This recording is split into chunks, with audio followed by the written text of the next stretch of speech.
Yo, what is up, guys?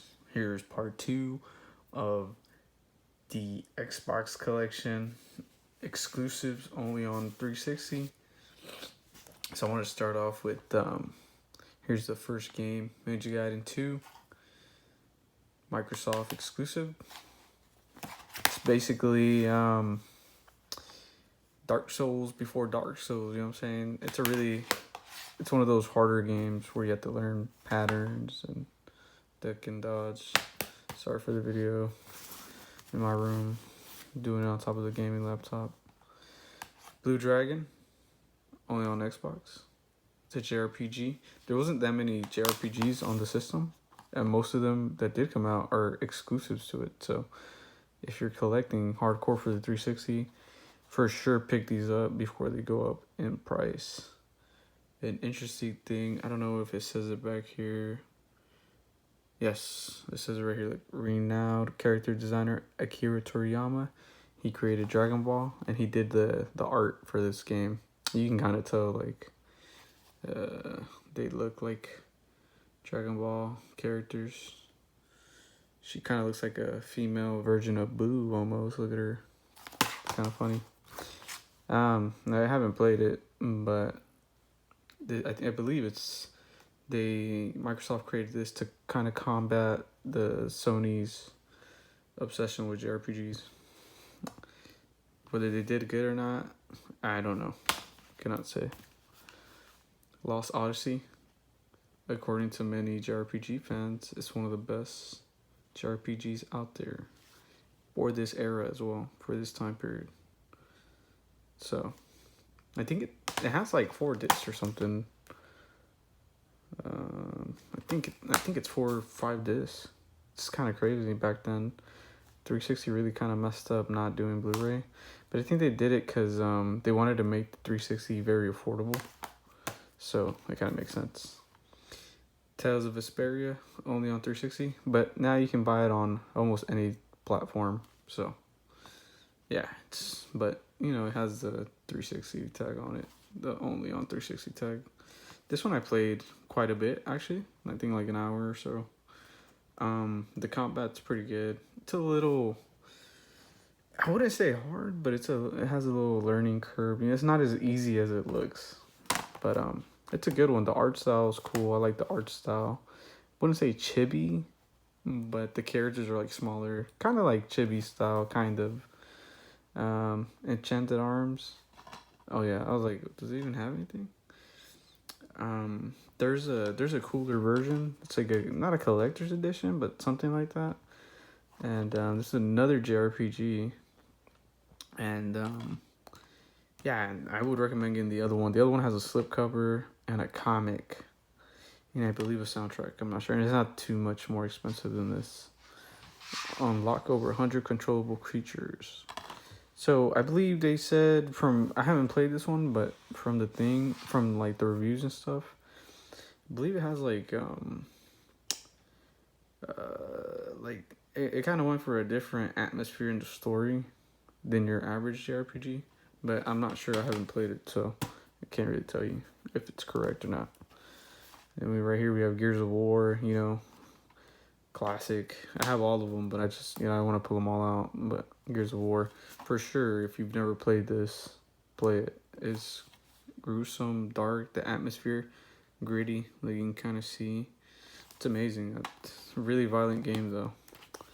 Here's another, this video is mostly JRPGs, because, like, there's a couple exclusive ones, and if you're a hardcore collector, for sure, and even like JRPGs, pick them up right now, because they're mostly cheap. Most of them are below $50. No, not even cheaper. Most of them are below $30.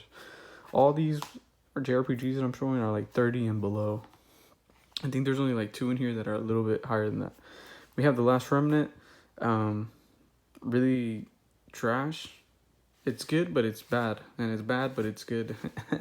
Like, the combat sucks. It's really has a difficulty curve to it, and it was kind of like mediocre, like the what's it called whenever the difficulty spikes and stuff. So, but it's a very unique, like, it has a weird battle system though. And you got infinite on Discovery. I think this is an action JRPG. I think. I could be wrong. Haven't played this one. Square Enix as well. Magna Carta. Now, Magna Carta, there's actually one on the PS2, which I do have. But here's Magna Carta II. This one's not... The first one is turn-based. And this is not a JRPG, actually. It's a Korean RPG. Pretty interesting. But this one is action RPG. So they didn't go the... like the classic turn-based. And I think this franchise is known for the waifus. And you can kind of see it there. Like, has the chicks. And then, of course, you see them right here, too. So, but I think one is the other guy. Yeah, Magna Carta 2. I think this one's like around the 40 range. But I'm pretty sure you could find it a little bit cheaper, maybe. You know, missing the manual or something. And for sure, this one for sure, pick it up. Magna Carta 2 and Cul de Sac Saga. These two, if you can find for 30-ish, pick them up. Because they're around the 40 range right now, I believe. But if you can find them, just pick them up. Because they're going to go up in price for sure. You have Cul de Sac Saga. This is a card, I guess RPG you would say, or a card-based, yeah, like role-playing game. You move on this board and you play with cards and stuff. Kind of like Yu-Gi-Oh! In a way, but not really. But yeah, for sure pick this one up, guys. I have Magna Carta 2. And then this one as well, Import Tuner Challenger. Or Challenge, my bad. It's a mediocre racing game, but it's exclusive on the 360. And it's going up in price. This one is a little bit more pricey. I forgot how much I found it for a good deal, but it is pricey for sure. So pick this one up, guys, before it goes up in price. Then we have Konami Classics. Another one, guys. Pick it up. If you find it for the low, pick it up. Sorry, you can see my shirt, my pants over there. But pick it up, guys. It has Castlevania Symphony of the Night. That game's amazing, phenomenal. Like, just nothing touches it for the Metroidvania type of games. Like, even now they're still inspired by Symphony of the Night. I think I played a recent game where I forgot what it's called, but when the character moved, it did the ghosting effect, like the little ghosts running around in the background of your character. I forgot what it was called, but yeah, and then I've seen other games do it as well. But Symphony of the Night, best Castlevania in my opinion, is the best one, and I feel like it still influences other 2D Metroidvania, Castlevania type of games. So this guy's for sure pick it up. I think this one's a weird one because I've seen it go down and up. I think it goes anywhere around like the 35 on the super low end, probably like missing the manual, bad condition, no case, like 35, and then the highest is like 50, you know what I'm saying? But that's like it with the manual. This one doesn't have the manual, because I could care less. I mean, I think the disc is kind of in bad shape as well, and I overpaid, but that's whatever. Sometimes that happens when you're collecting games. Sometimes you get lucky.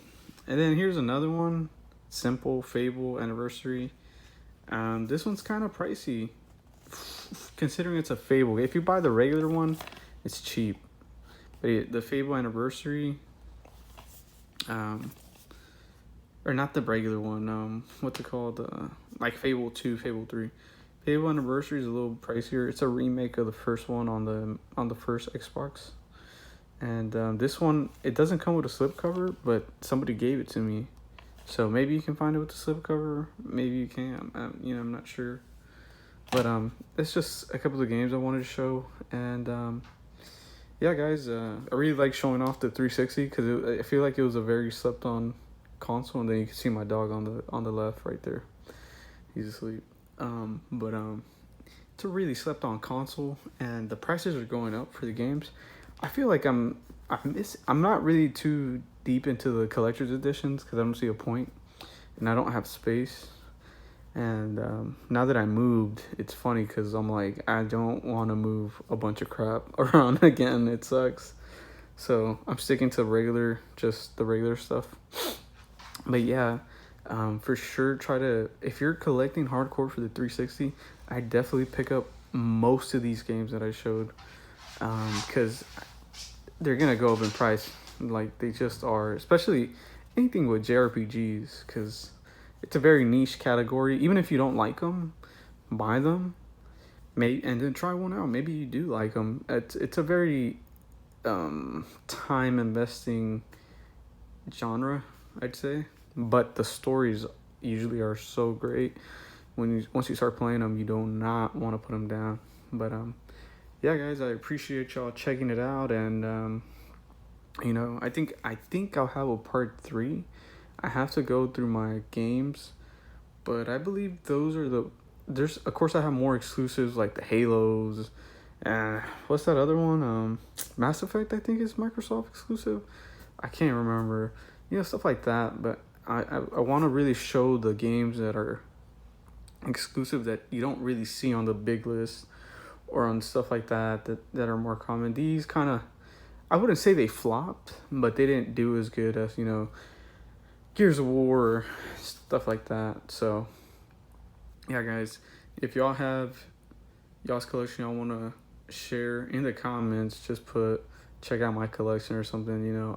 I love seeing everybody's collection, especially for 360, because it's a very niche group of people. Everybody always talks down on 360, but I still have my original 360 from high school. But a lot of people dislike it. So thank you for checking out the video, guys, and I will catch y'all in the next one. Peace.